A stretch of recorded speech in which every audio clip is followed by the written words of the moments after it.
ध्यान होगा exemption services का होता था, गुड्स का होता था। गुड्स के अंदर वो देख लिए थे, अनब्रांडेड आटा, बेसन, फिश, फ्लैग, बैंगल, सब कुछ लिखा था। सेक्शन 11 सेंट्रल गवर्नमेंट को पावर देता था नोटिफिकेशन और स्पेशल ऑर्डर के थ्रू, या तो कंप्लीट आ जाएगी एग्जेम्पशन तो मैंडेटरी हो जाएगी, ऑप्शनल होगी तो आई मीन अगर उस पर कंडीशन होगी तो ऑप्शनल लोगे तो ठीक है, नहीं लोगे तो भी ठीक। फिर अगर कोई भी क्लैरिफिकेशन आती है तो रेट्रोस्पेक्ट इफेक्ट हो सकता है, क्लैरिफिकेशन विद इन 1 ईयर आ सकती थी। फिर हमने इसकी लिस्ट नीचे से स्टार्ट करी थी। RTI, इनक्यूबेटी, RWA, पेंशन स्कीम, कितनी सारी बातें कर ली थी हमने, छोटी छोटी बातें जो हमने नोट करी थी। अब जो मैं आपके साथ सर्विसेज करूंगा वो सारी 10-10 मिनट तो चलेंगी, 4 से 5 सर्विसेज करानी है। सबसे पहली सर्विस कौन सी है जी? Legal service. स्ट्रक्चर बहुत बढ़िया बना हुआ, ध्यान से देखिए। लीगल सर्विस का मतलब ये हो गया जैसे जो लॉयर्स की सर्विस होती है, ठीक है, लीगल सर्विस के अंदर नहीं घुसना होता हमें। हाँ डेफिनेटली आप जब एग्जामिशन की अपनी बुक खोलेंगे तो आपको दिखेगा लीगल सर्विस डेफिनेशन, तो उसको बस रीड करना है, पर उससे पेपर कभी भी नहीं आ सकता। एग्जामिशन एक ऐसा चैप्टर है जो बहुत बड़ा है, जिसको हमने भी बहुत बढ़िया तरीके से 70% 60% कर लिया है। आज की क्लास भी आपको लाइट ही लगी, अगली क्लास भी लाइट लगी, ठीक है जी। लेकिन उसके अंदर जब आप रीड करोगे तो आपको पता लगेगा यार ऐसे भी लिखा हुआ है। वन टाइम रीड जरूर करना, ठीक है, लेकिन जितना इसमें लिखा है दैट्स इनफ, कोई दिक्कत नहीं, ठीक है जी। लीगल सर्विस 3 तरीके के लोग प्रोवाइड करते हैं। एक होता है आर्बिट्रल ट्रिब्यूनल, ये सप्लायर है। दूसरा कौन प्रोवाइड करेगा? Firm of advocates, individual advocate other than senior advocate होता है जो हाई कोर्ट सुप्रीम कोर्ट अगर बोलता है considering the experience, bar council के एक्सपीरियंस। मेरे को भी इस चीज के अंदर नहीं पता कैसे बनते, लेकिन लिखी सारी बातें और केस के अंदर, पर आपको उसके अंदर नहीं जाना।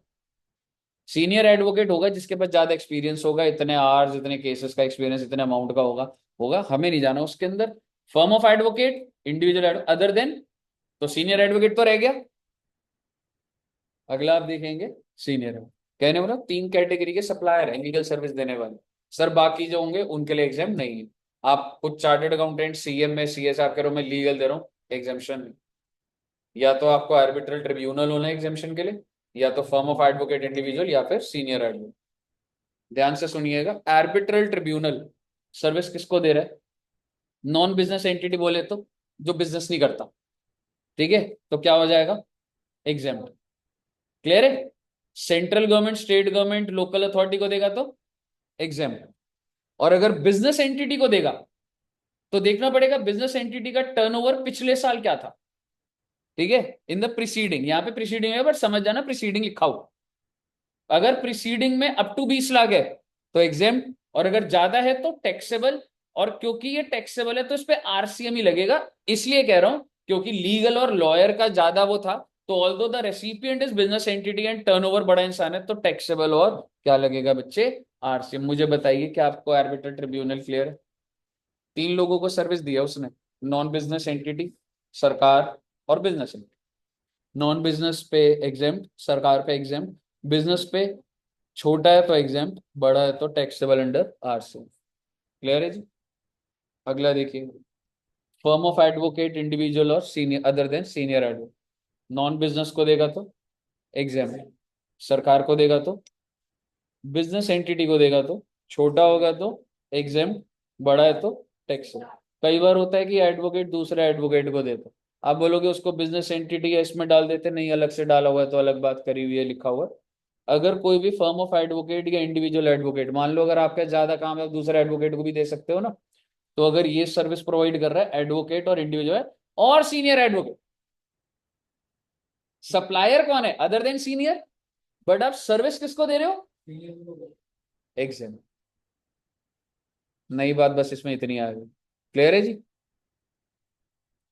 सीनियर एडवोकेट नॉन बिजनेस को देगा एग्जाम, सरकार को देगा एग्जाम, बिजनेस एंटिटी को देगा, छोटा है तो एग्जाम, बड़ा है तो टैक्सेबल RC।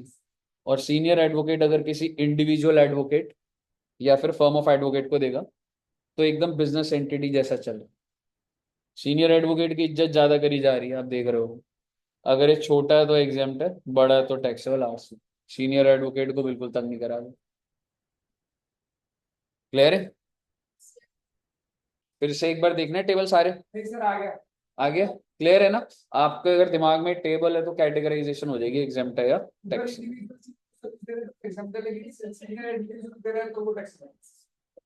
क्लियर है, और वो ये सेल्फ एक्सप्लेनेटरी बने हैं। ठीक है, बताइए, लीगल सर्विस आपकी सारी की सारी डन है।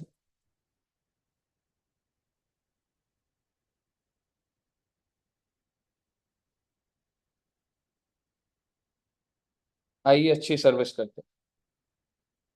Health care service, oh my God, health care का मतलब hospital, doctors, Baba Ramdev ji.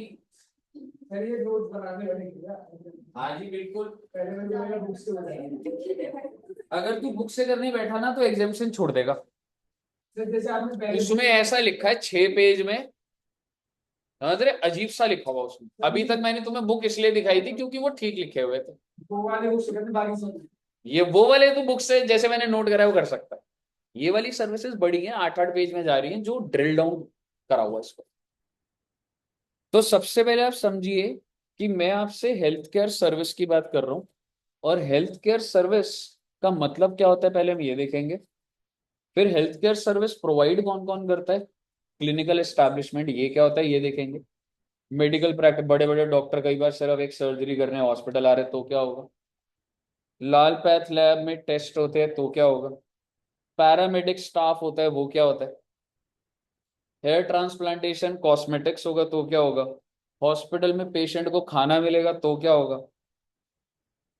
IVF, हाँ जी, आईवीएफ होगा तो क्या होगा। एम्बिकल कॉर्ड स्टोरेज खर्चा होगा तो क्या होगा। आईसीयू, सीसीयू, आईसीसीयू, निकू, एक पीकू भी होता है। ठीक है, निकू पता है किसी को। मैंने पहली बार सुना था छोटे बच्चों का होता है।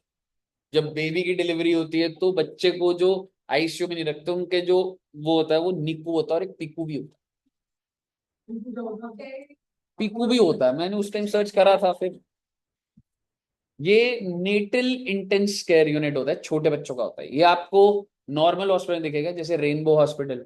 रेनबो पता है हॉस्पिटल, तो वो बच्चों का हॉस्पिटल है, तो वहां पे ये वाले इंटेंस केयर यूनिट में एनआईसीयू लिखा होता है, intense critical care unit. ICCU होता है कि बस बंदा, मतलब भगवान के बस ऑलमोस्ट पहुंच गया बस।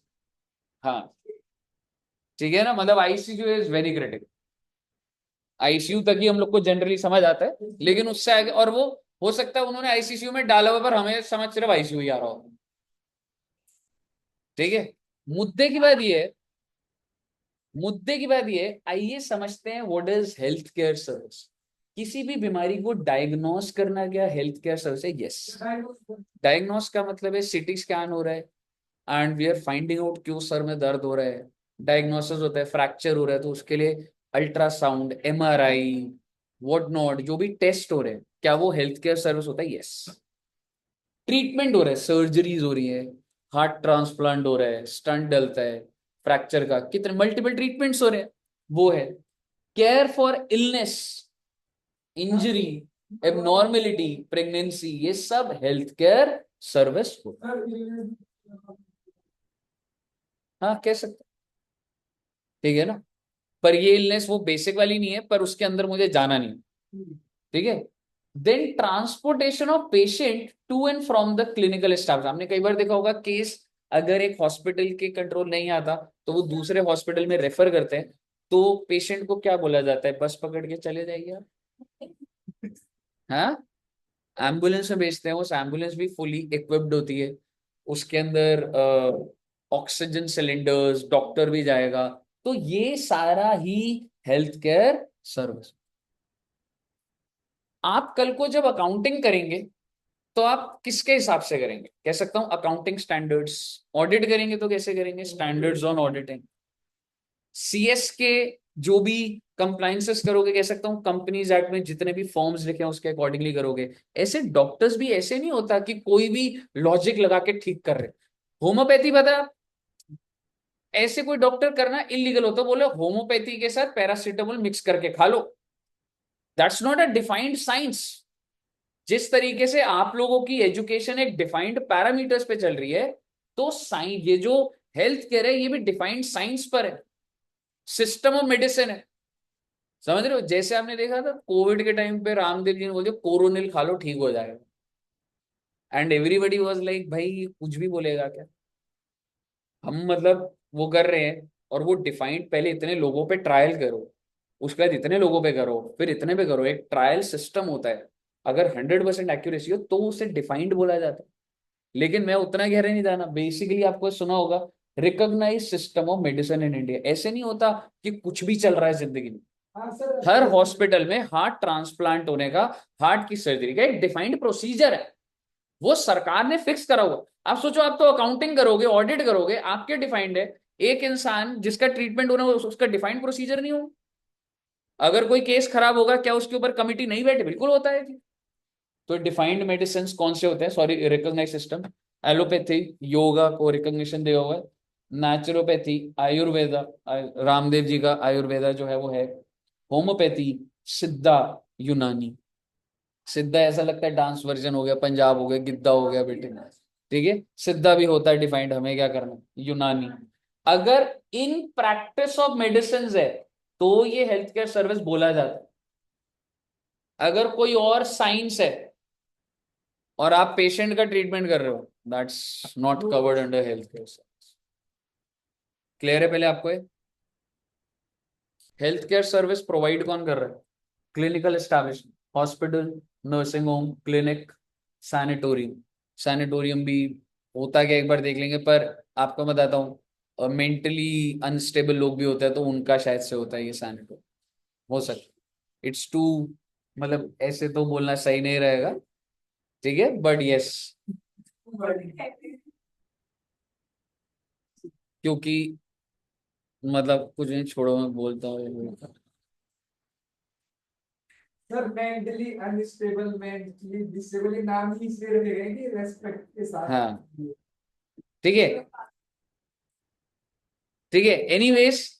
तो आप एक बार फ्लो समझिएगा। हेल्थ केयर सर्विस अगर हॉस्पिटल दे रहा है, मैक्स हॉस्पिटल, पीएसआरआई, तो क्या हो जाएगा? एग्जेम्प्ट हो जाएगा। आगे सुनिएगा। आज के टाइम पे बहुत सारे लोग हेयर ट्रांसप्लांट कराते हैं, कॉस्मेटिक प्लास्टिक सर्जरी बहुत है। हाँ जी, हाँ, फिर कराया क्यों नहीं उन्होंने? अच्छा बिल्कुल होगा, बिल्कुल है। तो भाई वो तो होगा ही। ऐसे थोड़ी ना आओ 2000 में, इतने में तो बाल कटते हैं आज के टाइम पे, ट्रांसप्लांट थोड़ा ना हो जाएगा। आपके स्कूल के सर ने?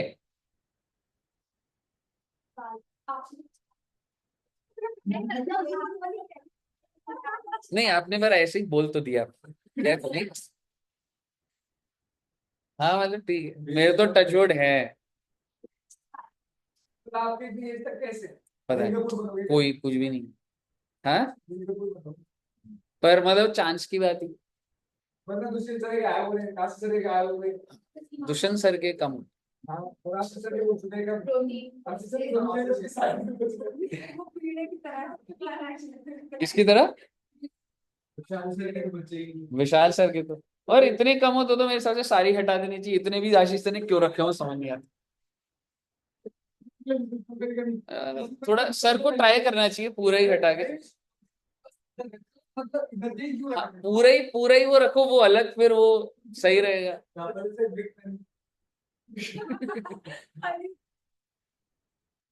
घर जाके ही पहन लेते हो। ठीक है, एनीवेज। तो हेयर ट्रांसप्लांट, कॉस्मेटिक, ये सब हेल्थ केयर में नहीं आ रहा है। मैं आपको बता रहा हूँ, मेरे फ्रेंड उसकी वाइफ का इधर है बहुत अच्छा हेयर ट्रांसप्लांट और वो काम है। वो अपने हस्बैंड पे ही अप्लाई करते थे, हमारा जो दोस्त है ना। मतलब वो रील्स में आता है, वो उन्हीं के ऊपर ही स्किन का कुछ कर रही है, बोटॉक्स हो रहा है। हाँ ठीक है, मतलब क्या क्या हो रहा है भाई, मतलब मैं कहता हूँ ये क्या कर रहा है यार तू। नहीं मतलब हो सकता है कुछ और। हाँ, फिलर्स भी होते हैं और वो, तो वो कुछ ना कुछ कर रहा होता ऐसा ना हो वो दिख जाए। है। ठीक है, मुद्दे की बात ये है कि ये सब चीजें हेल्थ केयर के अंदर नहीं आ रही। लेकिन अगर एक इंसान का कोई क्रिटिकल डिसीज है और उसकी वजह से उसका स्किन का ट्रीटमेंट करना पड़ा, तो क्या वो एग्जेम्प्ट हो जाएगा? तो हो जाएगा। तो बेसिकली क्या लिखा है, but if undertaken to restore reconstruct anatomy, ये क्या होता है? साइंस के वर्ड्स है भाई। और functions of the body affected due to cognitive effects, तो वो एग्जाम। आप समझिए, आप सिर्फ गुड लुक्स के लिए आप ये कर रहे हो और इधर जा रहे हो तो टैक्सेबल है, और अगर ये सर एक प्रोसीजर है, पहले स्किन का ये लेयर्स हटेंगे उसके बाद होगा, तो एग्जाम। बताइए, क्लियर है? हेयर ट्रांसप्लांट सारा का सारा टैक्सेबल, लेकिन if it is undertaken to restore reconstruct तो एग्जाम। तो सर ये फ्लेक्सिबल आपने बाहर बनाई लिखा है, मतलब ये हेल्थ केयर सर्विस नहीं है, पर हेल्थ केयर है या नहीं है कुछ नहीं है, तेरे को अगर यहाँ पे आ गया कि हॉस्पिटल ने हेयर ट्रांसप्लांट दिया, कॉस्मेटिक दिया, टैक्सेबल। वो ऐसे नहीं पूछेगा पता हेल्थ केयर में आया ही नहीं है ना। तो आपने बाहर की तरफ क्यों क्यों लिखा है? अरे ऐसे ही लिखा हुआ है ना सारी चीजें, यहाँ बॉक्स के अंदर कितना लिखूंगा इसके अंदर। सब बोलना आगे सुनिएगा, पैरामेडिक स्टाफ क्या होते हैं? Nurse, even physiotherapist. लोग फिजियोथेरेपिस्ट के पास जाते हैं तो वो हेल्थ केयर सर मतलब इसके अंदर आ रहे हैं पैरामेडिक्स, और वो एग्जाम्पल। पैरामेडिक स्टाफ होता है जो फ्रंट एंड पे होते थे, कोविड के टाइम बोला था ना, जो फ्रंट एंड वाले उनके लिए भी उन्होंने काफी मेहनत करी है। टेक्नीशियंस, लैब असिस्टेंट, जैसे कि आपको पता है लाल पैथ है, डॉक्टर डैंग है, दे कंडक्ट टेस्ट, डायग्नोसिस ही तो हो गया, तो वो क्या हो जाता है? एग्जेम्प्ट हो जाता है। ठीक है जी। आईवीएफ एग्जेम्प्ट होता है, इन विट्रो फर्टिलाइजेशन। आप बच्चों ने विक्की डोनर देखी है? मूवी नहीं देखी? काफी जनरेशन, गुड न्यूज है, एग्जैक्ट गुड न्यूज जो है उसके अंदर वो, क्या मैं कह सकता हूँ, वो डॉक्टर के पास जाता है, वो जो भी सर्विस दे रहा है वो क्या हो जाता है जी? एग्जेम्प्ट हो जाता है। Okay. Preservation of umbilical cord, जब एक बेबी का बर्थ होता है तो मदर से एक एम्बिकल कॉर्ड से कनेक्टेड होता है, दिस हैज नेचुरल कैपेसिटीज की अगर बच्चे को कोई डिसीज होए तो वो ठीक हो जाता है, इसको प्रिजर्व करने में लाखों रुपए मांगते हैं वो लोग। ये ना थोड़ा, हाँ मतलब अभी टैक्सेबल है कह सकते हो, पर एम्बिकल कॉर्ड को करा हुआ है अभी, पर ये बहुत एक्सपेंसिव होता है। मतलब ये ना एम्बिकल कॉर्ड को स्टोर करने के लिए मंथली बेसिस पे कुछ होता है या कुछ, मतलब पैसे लगते ही रहते हैं, मतलब बहुत एक्सपेंसिव होता है, ये लग्जरी के अंदर आता है। समझ रहे हो? मतलब वो वाली चीज है, तो एम्बिकल कॉर्ड का ये जो है वो क्या है जी आपका? टैक्सेबल। आगे सुनिएगा, सर ये सारी तो साइंटिफिक बातें हो गई, ये बताओ एक इंसान हॉस्पिटल में है और आईसीयू सीसीयू में क्या होगा? एग्जेम्प्ट। आईसीयू के चार्ज मान लो 50-50 हजार रुपए एक दिन के लग रहे, क्या जीएसटी भी लगाए उस पर? नहीं लगता। बहुत अच्छी बात है। सर एक बात बताओ, एक हॉस्पिटल के अंदर पेशेंट एडमिट है, वो टैक्सेबल होगा? एग्जाम क्यों? रूम में भी तो आ जाते हैं, सर्जरी होने का रूम में आते हो, अगर तो वो रूम का रेंट 5,000 से ज्यादा है पर डे तो टैक्सेबल, और अगर अप टू 5,000 है तो taxable। सरकार कहने का मतलब है अगर इतने बढ़िया हॉस्पिटल में जा रहे हो तो वहां तो टैक्सेबल कर देंगे 5,000, और अगर कम होगा तो एग्जाम कर देंगे। क्लियर है? क्या लग रहा है आपको जनरली मैक्स और इनके रूम रेंट कितने होते हैं? ज्यादा होते हैं।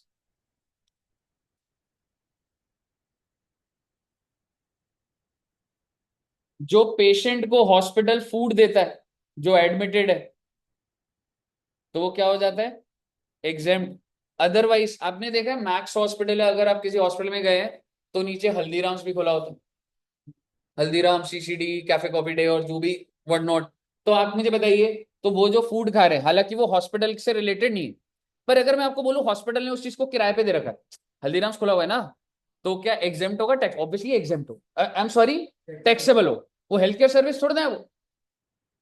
ठीक है, लेकिन अगर कुछ फूड अदरवाइज जैसे हॉस्पिटल की कैंटीन है, ठीक है, या पेशेंट को दे रहे हैं तो एग्जेम्प्ट है, उसके अलावा कोई भी फूड अगर हॉस्पिटल बेच रहा है तो टैक्सेबल। मुझे बताइए, क्लियर है? अगर हॉस्पिटल पेशेंट को फूड दे रहा है जो एडमिट हुआ है तो क्या है, और अगर पेशेंट को दे रहा है अगर वो एडमिटेड नहीं है तो टैक्स। कहने का मतलब है फूड सिर्फ एक ही केस में एग्जेम्प्ट होगा, अगर वो पेशेंट एडमिट हो, क्योंकि उसके बाद उसी की डाइट। हाँ जी,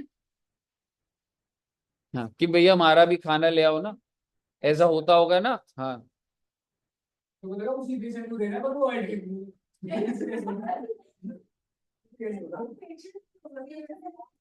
अच्छा एक बात बताओ, Max hospital other than health care service दे रहा है, जो मैं रेंट की बात कर दी, हल्दीराम्स और वो दे दिया, ठीक है, तो क्या हो जाएगा? टैक्सेबल। एक चीज और बोलूंगा, आपको क्या लग रहा है कि हॉस्पिटल खाने की सप्लाई कर रहा है? ऐसा हो सकता है खुद बना रहा है, हो सकता है वेंडर इसको बेचे। मैक्स ने बोला भाई मैं थोड़ा ना करूंगा ये काम, 500 कमरे हैं सबके खाने का, आप ही को करना होगा। ठीक है, आप मुझे बताओ कितने का बिल बनाओगे महीने का, मेरा आगे मैं देख लूंगा, मैं उससे जो लूंगा तेरे को क्या मतलब, उसमें तो मार्जिन जोड़ के लूंगा। तो वेंडर सप्लाई करता है फूड हॉस्पिटल को, और फिर हॉस्पिटल इस फूड का ये कर रहा है आगे। मुद्दे की बात ये है, वेंडर जब हॉस्पिटल को दे रहा है तो एग्जेम्प्ट या टैक्सेबल? टैक्स। मुझे बताइए, समझ आया आपको? ठीक है, वो वाली चीज तो है, पर वेंडर टू हॉस्पिटल टैक्सेबल करा हुआ है। तो टैक्सेबल कर रहा है तो उसमें मार्जिन तो लेगा ही, बिल्कुल, तो कॉस्ट में जाएगा और आगे कस्टमर पे जा ही रहा है वो जीएसटी। लास्ट पॉइंट और आपकी हेल्थ केयर सर्विस खत्म। कई बार होता है डॉक्टर्स जो होते हैं हॉस्पिटल के एम्प्लॉय नहीं होते, पर उनका नाम इतना होता है कि मैं 5 हॉस्पिटल में जाके सर्जरी कंडक्ट करता हूँ। एक बहुत बड़े डॉक्टर, अभी आपकी टाइम पे पता नहीं अभी आप जानते हो नहीं जानते, डॉक्टर त्रेहान होते।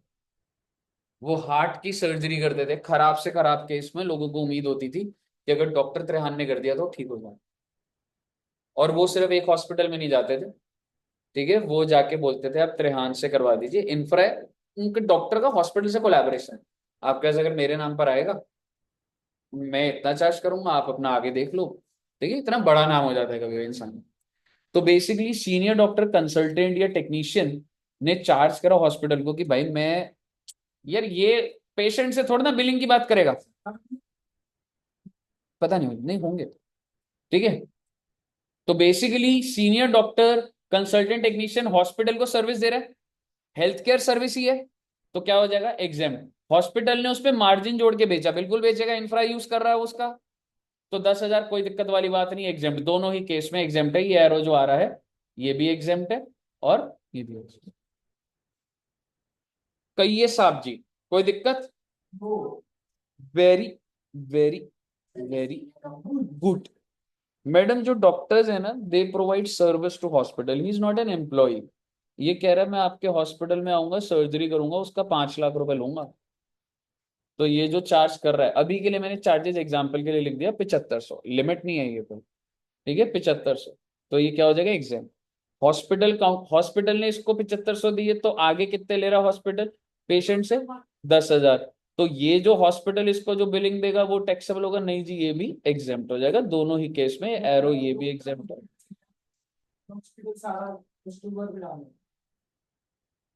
है, ऐसा तो नहीं होता कि पेशेंट नीड है, पेशेंट का डॉक्टर से ऐसा आपने देखा है कभी? क्या पता ऐसा होगा। वो फिर मतलब ऐसे बहुत ही बेसिक हॉस्पिटल्स और होंगे, डॉक्टर थोड़ा ना ये बातें करेगा, समझ रहे हो? क्लिनिकल हेल्थ केयर क्लियर है बच्चे? ओ माय गॉड,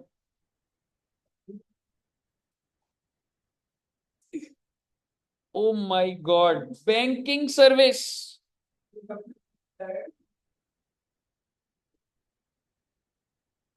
हाँ ये देखो, चलेगा तो रोज में जाएगा सर, आप अपने लिए आपको पहले से मैं सोच रहा हूँ अगले बैच में ना नोट्स पूरे प्रिंट करके दे दूं 250 पेज। हाँ पर वो ना लिखना भी बड़ा जरूरी होता है, उस टाइम लिख के समझा। हाँ, तो आपके आगे क्या, क्या आपका हो गया तो ऐसे थोड़ा ना। सर कुछ चैप्टर्स हो सकते हैं जैसे टीटीएस को ये वाला, हाँ, कुछ कुछ चैप्टर के हो। सारे चैप्टर कुछ आप सर्दी आओ तो पट्टी करा दी हो करा दे लो, ठीक है, ये वाला हुआ टीडीएस वाला हुआ तो बड़े बड़े आपके पास सही है। अब मत करवाना प्रिंट हमारे लिए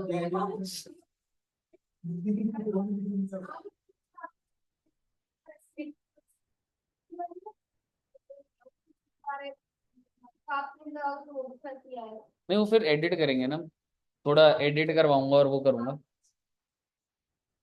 मैं थोड़ा ना करूंगा, काम दूंगा आगे, कोई मिलेगा तो। हमारी मेहनत अब दूसरी होती है बेटा। मतलब भी इस बैच में, मतलब पुराने नोट्स है मेरे पास, पर इस बैच में किसी की हैंडराइटिंग वैसी वाली नहीं मिली मुझे, नहीं तो मैं ले लेता नोट्स। पर कोई बात नहीं, गोपाल जी की हैंडराइटिंग अच्छी है पर नोट्स पूरे नहीं है। पर आइसक्रीम चैप्टर्स के बोलो मैं बोल भी दूंगा अरे नहीं देखो आज हाँ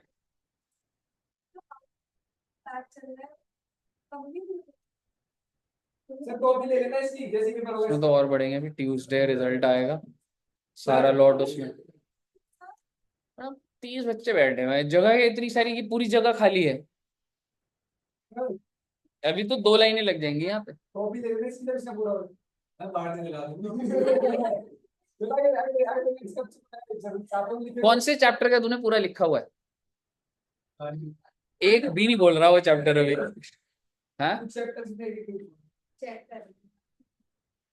ठीक है, एनीवेज बैंकिंग सर्विस समझेगा। हाँ पेमेंट वाला बचा, बाकी नहीं वही कर रखा है वही कर रखा है, वो है मेरे पास।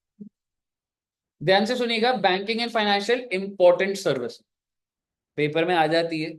और आप समझो कि बैंक क्या करता है, आप लोन लेने जाते हो तो बैंक क्या बोलता है, लोन दे देंगे जी और इंटरेस्ट लगेगा। मान लो 1 लाख का लोन है, ब्याज है 12%, ब्याज कितने का हो गया साल का? 12,000। क्या बैंक ये बोलता है 12,000 plus GST because I have provided you loan? और भाई अगर मैं इंटरेस्ट चार्ज कर रहा हूँ, कुछ चीज चार्ज, तो मैंने कोई तो सर्विस दी है ना तुम्हें, yes, service of providing the money. ठीक है, तो उसकी कंसिडरेशन क्या है? 12,000। तो 12,000 प्लस जीएसटी, आंसर इज। तो एक सबसे पहले कॉमन ये वाली बात आई। देन बैंक बिल डिस्काउंटिंग कराता है। बैंक आपका बैंक गारंटी देता है। बैंक गारंटी क्या होता है? आप लोन किसी से ले रहे हो, पर वो आप क्या बोल रहे हो कि अगर मैंने पैसे नहीं दिए तो ये बैंक गारंटी दे रहा है, इससे होता है। ठीक है, बिल्कुल। हाँ जी, हाँ वो डॉक्यूमेंटेशन और वो जो होगी। ठीक है, तो ऐसे करते करते ना मैं कई सर्विसेज बैंक की डिस्कस करूंगा और हम देखेंगे कि वो एग्जेम्प्ट है कि नहीं। आपको ये याद नहीं हो सकता, बट बैंकिंग सर्विस में लिख ऐसे लेना है, entry number 27, 27A, 34 and 39A, 39। तो 27 क्या कहते हैं कि मान लो बैंक ने क्या सर्विस दी है बच्चे, एक्सटेंडिंग लोन और एडवांस, कितने रुपए का, और इसके बदले ये क्या देगा इसको, इंटरेस्ट 12%। तो कितना हो गया वो, क्या जीएसटी लगेगा? नहीं। तो सबसे पहले मेन इंपॉर्टेंट बात, अगर मैं आपको लोन दे रहा हूँ, जैसे मेरा भी ईएमआई चल रहा है घर का, ठीक है, तो मैं उनको इंटरेस्ट दे रहा हूँ, तो क्या इंटरेस्ट प्लस जीएसटी? नहीं है, क्योंकि सरकार, हाँ जी, नहीं, कैश पे थोड़ा सा, बैंक पे थोड़ा सा, समझ रहे? तो basically no GST on interest या फिर डिस्काउंट। आपने बचपन में बिल डिस्काउंट वाला पढ़ा, अब एक बिल ऑफ एक्सचेंज लेके गए, उसको डिस्काउंट करा लिया, बैंक ने डिस्काउंट चार्जेस लिए, तो क्या बैंक ये बोलेगा 1,000 रुपए के चार्जेस प्लस जीएसटी? ठीक है, डिस्काउंट वाला भी जो है वो भी नहीं। क्लियर है जी? तो आप देखेंगे GST on interest exempt, discounting charges exempt. आपको नाम याद रखने पड़ेंगे, आपको पेपर में ऐसे ही आएगा कि इतने कस्टमर के ऊपर डिस्काउंटिंग चार्जेस इतने के हैं, आपको याद होना पड़ेगा। इंटरेस्ट ऑन क्रेडिट कार्ड, ये ध्यान रखना, अगर बैंक आएगा तो आएगा ही आएगा। क्रेडिट कार्ड आपको पता है, अगर आप लेट पेमेंट करते हो, कार्ड इशू करती है पहले क्रेडिट कार्ड कंपनी, आप स्वाइप करके खरीद सकते हो, फोन खरीद लिया, पर अगले महीने तो आपको पे करना पड़ेगा। अगर आपने नहीं करा तो इंटरेस्ट लगता है, उस पर जीएसटी लगा होता है भाई। क्रेडिट कार्ड के स्टेटमेंट अगर आपने टाइमली पे नहीं करा और अगर इंटरेस्ट लग रहा है तो वो क्या हो जाता है, टैक्स। ये सारे नाम याद होने चाहिए, providing loan, overdraft, credit limit facility in consideration of interest. ये लोन दिया, ओवरड्राफ्ट दिया, क्रेडिट लिमिट, एग्जेम्प्ट है। Interest on corporate deposit, corporate deposit क्या होता है, कंपनीज जो है, ठीक है, हालांकि इस पे एफडी या सेविंग बैंक, ठीक है, अच्छा इस चीज पे यहाँ पे वो लिखा हुआ है। अब मुझे बताइए, एक बात बताइए, अभी तो हो गया पैसे की आपको जरूरत थी तो ठीक है, लेकिन रिलायंस अगर एफडी कराएगा, तो मुझे बताओ रिलायंस ने अगर एफडी कराई तो अब इंटरेस्ट किसको मिलेगा, रिलायंस को।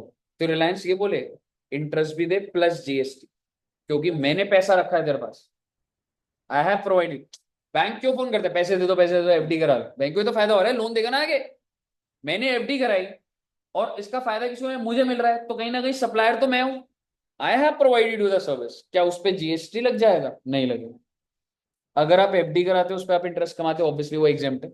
Savings bank exempt, current account exempt, loan और एडवांस, अगर आपने बैंक को लोन एडवांस दिया, बैंक टू बैंक हुआ है जो भी, तो वो भी क्या हो जाएगा बच्चे?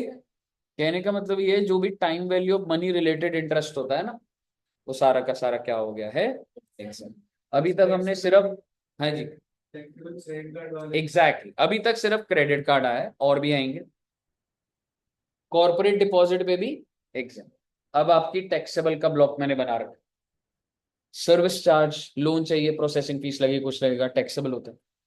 Fees, administrative charges, documentation fees, processing fees, ये कौन से चार्ज है? ब्रोकरिंग चार्जेस, ब्रोकर है बैंक, कुछ आपको सर्विस दे रहा है। Entry charges, any charges collected over and above interest, commission, कौन सी commission? Bank guarantee, minimum balance, आपको पता है हम लोग का बैंक अकाउंट है, उसमें 25,000 मेंटेन करना होता है, मेरा मेंटेन ही नहीं होता, हर महीने 1,000 रुपए लगता, तो 1,000 रुपए प्लस जीएसटी लगेगा, बिकॉज मिनिमम बैलेंस चार्जेस जो है वो क्या है? टैक्सेबल। आप चेकबुक इशू करवाते हैं, डेबिट कार्ड इशू करवाते हैं, कुछ तो चार्जेस लगते हैं, जीएसटी लगता है, क्योंकि वो सर्विस चार्जेस और एडमिनिस्ट्रेटिव चार्जेस में। आप कह रहे थे ना सेक्शंस नहीं हो रहे, पर ये तो वर्ड्स हैं तो हो जाएंगे। फिजा जी, जितना अकाउंट्स पढ़ा था उतना तो तुमने 4 दिन में पूरा टैक्स पढ़ लिया लग रहा था ना, ये ना हैवी है, ठीक है। पर ये वाला मतलब इसमें इंपॉर्टेंट कौन सा है? बैंक गारंटी वाला कमीशन टैक्सेबल है, मिनिमम बैलेंस, प्रोसेसिंग और ये वाले चार्जेस, प्रोसेसिंग वाला इंपॉर्टेंट है, मतलब कोई भी चार्जेस, और अगर मैं बोलूँ क्रेडिट कार्ड का जो टैक्सेबल है, ठीक है ना? हाँ है, 40 चैप्टर है तो 40 इंपॉर्टेंट है मतलब, ठीक है। Invoice discounting, cheque discounting exempt है, हमें नहीं लेना देना, क्या है ये? Exempt. Any interest, settlement obligation for delay in payment of brokerage, settlement obligation margin, मैंने ये बातें इसलिए लिखी क्योंकि अगर मैं आपको बुक से दिखाऊंगा आप क्या डिराइव कर लोगे इससे? बैंक का धंधा है, उसमें अलग अलग सर्विसेज है, क्या एग्जामेशन का आप वो कर लोगे, तो आपको बस ये नाम इतने ध्यान रखना है कि बस एग्जाम्प्ट हो जाए, और वो भी मेन मेन आपको इंपॉर्टेंट बता रहा हूँ, वही वाले पूछे। मुझे बताइए, क्लियर है? ले दे के आपको समझ आया कि सर क्रेडिट कार्ड वाला, processing charges, administrative charges, bank guarantee वाला भी, और मिनिमम बैलेंस वाला टैक्सेबल होता है, बाकी तो इंटरेस्ट वाला जो आ रहा है और मिल रहा है वो एग्जाम। अब आप समझिएगा, बैंक का काम सिर्फ और सिर्फ ये नहीं होता कि बैंकिंग सर्विस दे रहा है, फॉरेन एक्सचेंज भी बेचता है। तो बैंक लिखा है और दूसरा क्या लिखा हुआ है? Authorise dealer. फॉरेन एक्सचेंज के डीलर्स भी तो होते हैं, ठीक है। तो बैंक और फॉरेन एक्सचेंज डीलर ये क्या कर रहा है? सर्विस ऑफ सेल और परचेज ऑफ फॉरेन। यार एक बैंक को डॉलर चाहिए, दूसरे बैंक से मांग रहा है, दूसरे बैंक दे दूंगा मैं, ठीक है। तो आप मुझे बताइए, अगर एक बैंक दूसरे बैंक को, या फिर एक बैंक ऑथराइज डीलर को, ऑथराइज, वो तो इंटरचेंजेबल है ना। और वेस्टर्न यूनियन आपने नाम सुना हुआ? वेस्टर्न यूनियन क्या होता है? आपके पास कैश पड़ा है, डॉलर में कन्वर्ट करना है, you can go to Western Union. ऐसे बहुत सारे और भी होते हैं। आपको बहुत ज्यादा नहीं दिखेंगे, लेकिन आप गूगल करेंगे from where to exchange dollar, आपको नाम नहीं। वेस्टर्न बहुत रिनाउंड नाम। तो अगर एक बैंक दूसरे बैंक को सर्विस दे रहा है फॉर सेल और परचेज ऑफ फॉरेन एक्सचेंज, तो जीएसटी लग रहा है या एग्जेम्पशन है? और अगर यही आप पब्लिक को देते, पब्लिक में कोई आए, ये लो 1 लाख रुपए लाओ डॉलर, बैंक कहेगा मेरे भी चार्जेस लगेंगे, तो चार्जेस प्लस जीएसटी। हाँ, पब्लिक से जो फॉरेन एक्सचेंज ले रहा है मतलब वो बाहर जा रहा है, बाहर जा रहा है मतलब अमीर है, जो अमीर है मतलब उससे पैसे ले लो, सबका साथ सबका विकास। कहिए, क्लियर है? Service provided by bank to RBI, bank अगर आरबीआई को सर्विस देगा टैक्सेबल हो रहा है, लेकिन अगर आरबीआई किसी को सर्विस देता है एनी, एग्जाम, ठीक है। बैंक अगर आरबीआई को दे रहा है सर्विस कोई भी, तो टैक्सेबल है, पर आरबीआई देगा तो एक। लास्ट पॉइंट और आपकी बैंकिंग सर्विस खत्म है। नहीं, इसके बाद क्या रहेगा? बस एक आध रहेगी बस, शायद से हो भी गई। एक कंस्ट्रक्शन छोटी सी करानी है, बड़ी वाली हो गई, खत्म। जैसे एग्जांपल लिया मैंने, मान लो सिमरन जी है और ये एडू जंक्शन है, हमारा अकाउंट पता है कहाँ है बेटे? एक्सेस में। तो सिमरन जी जो है उनका अकाउंट किसमें है? और उन्होंने क्या पे करना है? फीस। और ये एक्सिस बैंक की मशीन लगी हुई है। वो जब हमने अकाउंट खोला बोला मशीन चाहिए, हमने मशीन नहीं ली थी। पर जब आप करंट अकाउंट खुलाते हैं तो मशीन भी मिलती है। मशीन समझ रहे हो ना, स्वाइपिंग मशीन वो जो होती है। तो कौन सी होएगी वो? भाई जो मैंने अकाउंट खोला है वहां पे तो उसी की तो मशीन इशू करके दे रहा हूँ। लेकिन मैडम का बैंक किसमें? क्या चल जाएगा इसमें? चल जाएगा, ऐसे थोड़ा ना होता है कि एक्सेस वाली डलेगा। समझ रहे हो? आपके पास कार्ड है, आप तो किसी कैश भी विड्रॉ कर सकते हो कहीं से भी, एटीएम से। तो सिमरन जी के बैंक को क्या बोला जाता है? Acquiring bank. और ऐसा बोला जाता है कि इस बैंक ने, यस बैंक ने सर्विस किसको दी है? यस बैंक ने सर्विस किसको दी है? Axis bank. क्योंकि यस बैंक ने अपना कार्ड कंपैटिबल बनाया है, मेरे कस्टमर ने तेरे को पेमेंट दी है, मेरे को थैंक यू बोल। यस बैंक कहता है मेरा कस्टमर है सिमरन जी, और तेरे अकाउंट में पैसा आ रहा है एक्सिस में, तेरे कस्टमर के पास। तो बोला जाता है कि पहले समझिए, यस बैंक को क्या बोला जाता है? एक्वायरिंग। और कितने रुपए दिए? तो ये इनकी बैकएंड पे आपस में सेटलमेंट होती है, कोई 2 4 5 रुपए की सर ये चार्जेस लगा। हाँ। तो वो क्या लिखा हुआ है? Service by acquiring bank. Acquiring bank कौन हुआ? To any person. Any person कौन हुआ? एग्जाम। लेकिन कब तक? 2000 की ट्रांजेक्शन। अगर ये स्वाइप होता 1500 रुपए तो एग्जाम था। लेकिन अगर स्वाइप हो रहा है पर ट्रांजेक्शन के हिसाब से दिखाया जाता है, 2000 से 4000 तो भाई साहब टैक्सेबल होगा।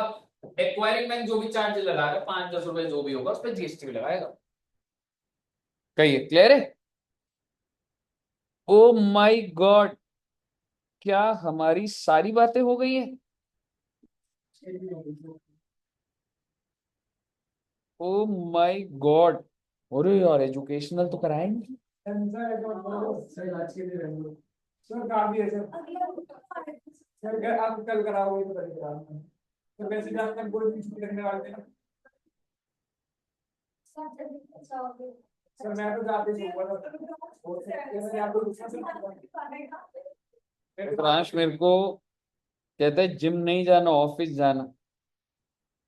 सर आप बीमार हो कोई बात नहीं।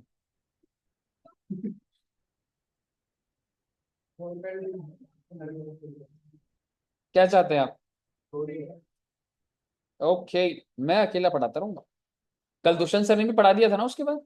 हाँ तो दोबारा लेंगे दोबारा लेंगे क्लास वही वाली?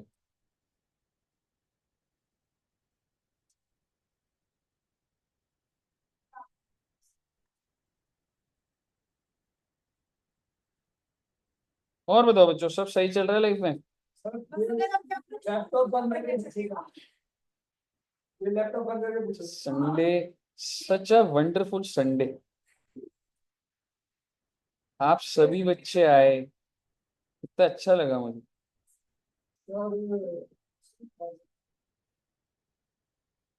आप सभी बच्चे बहुत अच्छे हो। चलिए स्क्रॉल करना बंद करो ना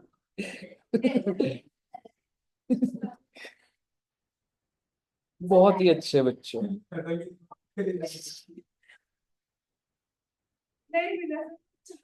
बहुत अच्छे बच्चे हो।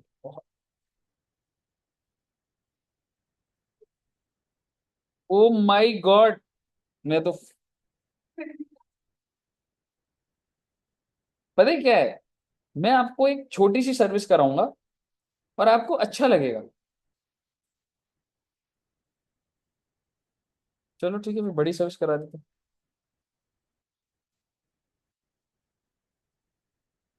Oh my God. भगवान जी, ऐसा क्यों कर रहे हैं मेरे साथ? मुझे क्यों नहीं मिल रहा हो? बिल्कुल। इसलिए जो हो रहा है अच्छा ही हो रहा है। होते रहने दो उस चीज को। कहाँ चली गई यार सर्विस?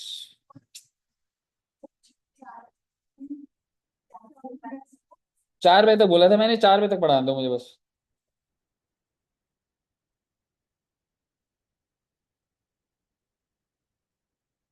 मैं आपको एक चीज बता दूं, आपसे बढ़िया कोई है नहीं इंस्टीट्यूट में बच्चों।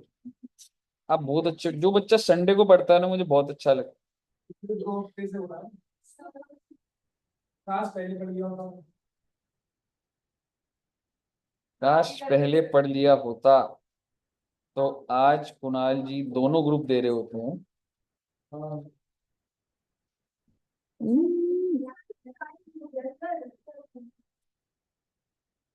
मैं तो आप ही के लिए कर रहा था, चलो बड़ी सर्विस ही कर लो फिर आप लोग आगे।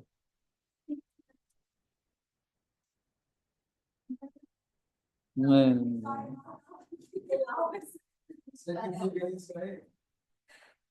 खत्म होने वाला खत्म तो ठीक है लेकिन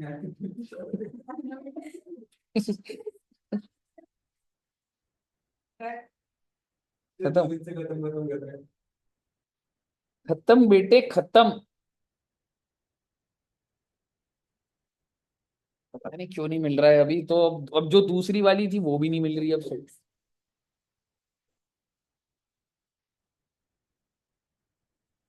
बस एक लास्ट ट्राई मार रहा हूँ। लेकिन टाइम खत्म कर हो गया।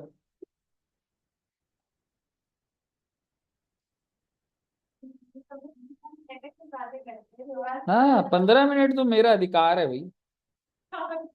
15 मिनट तक तो पढ़ा सकता हूँ, आप बोल ही नहीं सकते कुछ। हाँ हाँ, 4 बजे छोड़ दूंगा मैं आपको। वादा रहा इस बात का, 4 बजे देख लेना।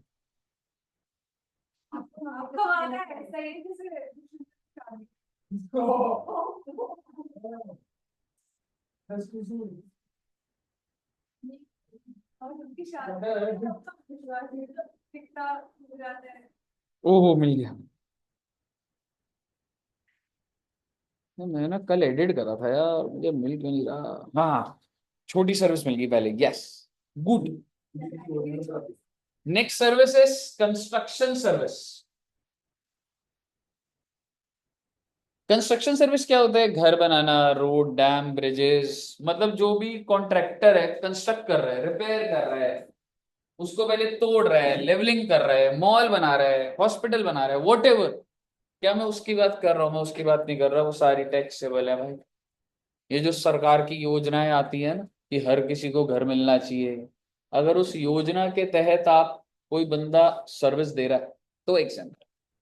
तो बड़े ध्यान से देखिए, any person what kind of service he is giving? Pure labor contract for construction, erection, commissioning, installation, fitting, out कुछ नहीं है वो, ठीक है, fitting, repair, renovation, maintenance, alteration of civil structure. किसको सर्विस दे रहा है ये? नॉर्मल नहीं दे रहा। Housing for all urban mission और प्रधानमंत्री आवास योजना, इस योजना के तहत अगर आप जहां पे भी घर बन रहे हैं, जो बिल्डर लोग बना रहे हैं, जो सरकार से पैसा लेते होंगे या किसी और से भी ले, मैं पैसा किससे ले रहे हैं डिफाइंड बात नहीं, ठीक है। सरकार हो सके बोलो ये लो, इस योजना के तहत मैं तुम्हें देता हूं 40 लाख, इससे बनवा लो, तो हो सकता है वो भी एग्जेम्प्ट हो। अगर आपको योजना का नाम आ गया तो क्या हो जाएगा बच्चे? वो एनी पर्सन जिसने प्योर लेबर अंडर दिस, तो वो क्या हो गया बच्चे? एग्जाम। यहां तक क्लियर है? इंपॉर्टेंट बात, प्योर लेबर। अगर होता मटेरियल भी और ये भी है तो यहाँ नहीं आ रहा वो। कीवर्ड क्या है? प्योर लेबर और ये सारी चीजें और ये योजना। पूरा ही लिखा, कोई भी लिखा हो, अर्बन मिशन, हाँ तो भी होगा किसी। हाँ, और यही नाम ही लिखे हैं, ये दो दो ही नाम ही लिखे हैं। ठीक है जी। और वैसे ऐसा नहीं आ जाएगा कि स्कीम का नाम ऐसा दे देगा तो कंफ्यूजन होगी, यही नाम ही आएगा। ठीक है। अब आप मुझे बताइए, क्या हर गांव में बिजली आ चुकी है, इलेक्ट्रिसिटी आ चुकी है? कितने गांव में टोटल? आपने स्वदेश मूवी देखी? हाँ, हमने देखा वो बिजली कैसे आती है। वो पूरा पूरा सेटअप लगा, यूएस में साइंटिस्ट होते हैं बहुत बड़े, अपने गांव आते और फिर उनको अटैचमेंट हो जाती है और उस गांव में लाइट ही नहीं होती 10-10 दिन, तो वो कहता है भाई मैं इधर पहले लाइट दिलवा दूंगा। समझ रहे हो? तो 500 लेबर तो विलेजर्स को सारा वो तो आता ही है, कंस्ट्रक्शन कर लेते हैं वो, उसको और ये पता होता है ये एसी डीसी जनरेटर्स कौन से होते हैं वो मंगा लेता है, और उसको इंस्टॉल करने के लेबर यूज करता है और बिजली आती है कि इतने, वो मेरे को भी उसी से ही पता लगा इतनी स्पीड से वो कोई टरबाइन घूमेगा तो इट जनरेट्स इलेक्ट्रिसिटी और वो वायर के थ्रू एक घर पे बल्ब चल जाता। समझ रहे हो? Very good. तो इलेक्ट्रिसिटी तो सरकार के ना खुद के बस की नहीं है कि वो पूरे इंडिया में हर जगह, आप सोचिए इलेक्ट्रिसिटी के लिए आपको पोल भी लगाने पड़े, तारे ऐसे तो नहीं जाएंगे ना यहाँ से आगे तक, एक थोड़ी सी देर बाद आपको एक पोल लगाना पड़ेगा। So basically electricity distribution utilities, pole लगाना पड़ेगा, सीमेंट लगाना पड़ेगा, पोल पे वो होल्डर लगे होंगे, कितना सारा काम है, बिजली पहुंचाना आसान थोड़ा ना है। फिर उस पे तारे इंस्टॉल करनी पड़ेगी, वो कैसे कनेक्ट होगा, साइंटिफिक बात है। इलेक्ट्रिसिटी डिस्ट्रीब्यूशन यूनिट्स यूटिलिटीज जो क्या कर रहे हैं, construction erection installation of electricity network up to the tubewell of farm. भाई फार्मर का जो गांव में ऐसे बात होती होगी, इस ट्यूबवेल से आगे ट्यूबवेल तक जा रहा है या जो भी, तो क्या हो जाएगा वो सारा का सारा। अगर आप बिजली प्रोवाइड करने का काम कर रहे हैं, सेटअप स्ट्रक्चर बनाने का काम कर रहे हैं, और आपको क्या लग रहा है कोई प्राइवेट प्लेयर इंटरेस्टेड है इसमें? जनरली कॉमन सेंस में सरकार ही तो कर रही होगी, लिखा नहीं हुआ ये बात, but if you are into this business तो आप जो भी सर्विस देंगे वो क्या हो जाएगा, एग्जेम्प्ट। लास्ट पॉइंट और आपका कंस्ट्रक्शन सर्विस कंप्लीट हो गया। Up to the tubewell of farmer लिखा हुआ है कि वो उसका क्या कॉन्सेप्ट होता है, गांव के अंदर क्या बातें होती है, वो चीज है ट्यूबवेल के वहां तक बिजली आनी चाहिए। समझ रहे? और वो उसका कुछ ऐसा वो नहीं है कि क्या है वो वाली चीज। नेक्स्ट, एनी पर्सन, और ये क्या प्रोवाइड कर रहा है, लेबर कॉन्ट्रैक्ट। सर वो तो फर्स्ट वाला भी यही था, हाँ, ऑफ कंस्ट्रक्शन इरेक्शन इंस्टॉलेशन, किसके लिए, हाँ जी, वो भी इसी से रिलेटेड ही होता है। मतलब एक आपको अगर मैं बोलूं, कंस्ट्रक्शन तो बनाने का काम हो गया, इरेक्शन इज कंस्ट्रक्शन से अलग होता है,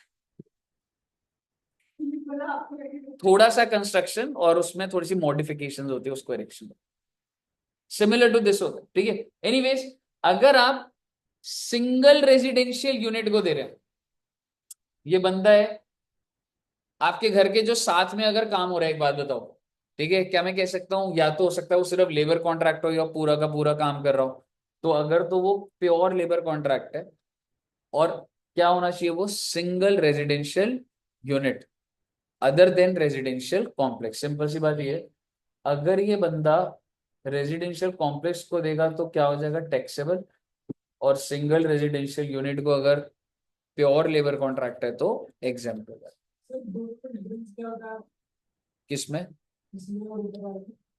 ऊपर वाला तो स्कीम के तहत था, ये वाले में है, तू अपना घर अगर बनाएगा, अगर वो सिंगल रेजिडेंशियल यूनिट है, वो क्या होता है, वो नहीं घर की बात ही कर रहा हूँ, और अगर प्योर लेबर है तो वो क्या हो जाएगा, एग्जेम्प्ट। और अगर any person provide to residential, कहिए साहब जी, कोई दिक्कत, एक और सर्विस करने की हिम्मत है?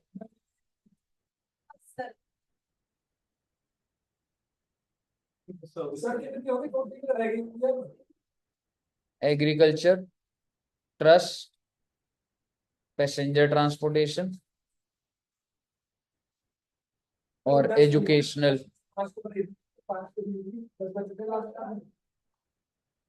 5 ही बची होंगी, एक और करोगे?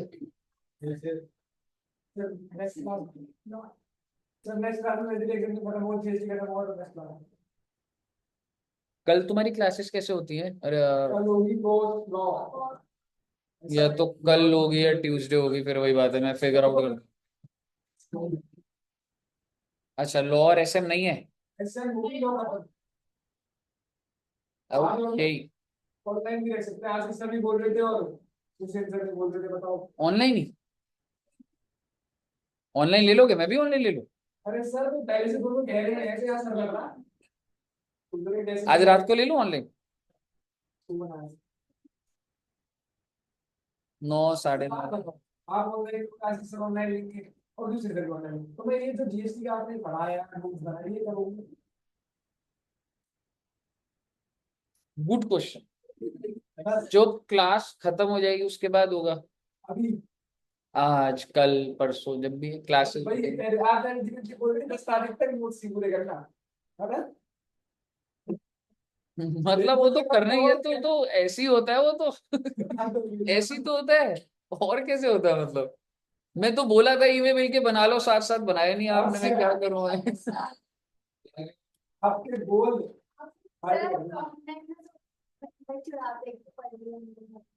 हाँ, अच्छा।